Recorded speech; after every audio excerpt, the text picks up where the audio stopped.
الفيديو ده للناس الزهقانه، للناس اللي بقالها كتير ما خرجتش، للناس اللي بقالها كتير ما راحتش اماكن جديده، للناس المفلسه، للناس المتضايقه.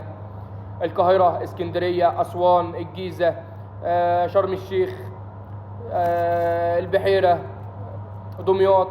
عاوزين احلى اماكن في مصر نجربها.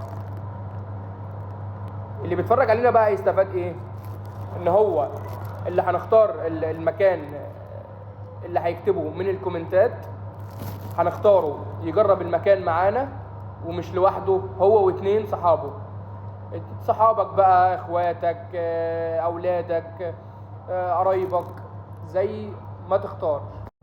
اكتبوا لنا في الكومنتات اكتر اماكن ممكن نجربها في المحافظة بتاعتك، ويا ريت تكون اماكن يعني انتوا بتحبوها، اماكن تكون نفسكم تجربوها، اماكن انت سمعت عنها ان المكان ده كويس.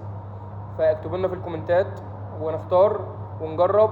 وزي ما قلت لكم هنختار صاحب الكومنت، ونختار كمان 2 معاه يجرب معانا المكان ده. بس عشان ابقى صادق معاكم ان شاء الله، انا لسه نازل مصر كمان شهر، فعبال ما الفيديو كده يوصل لكم ونختار وكده نكون نزلنا وهنجرب اماكن كتير في كل المحافظات ان شاء الله. استنيكم تكتبوا لنا الاماكن في الكومنتات.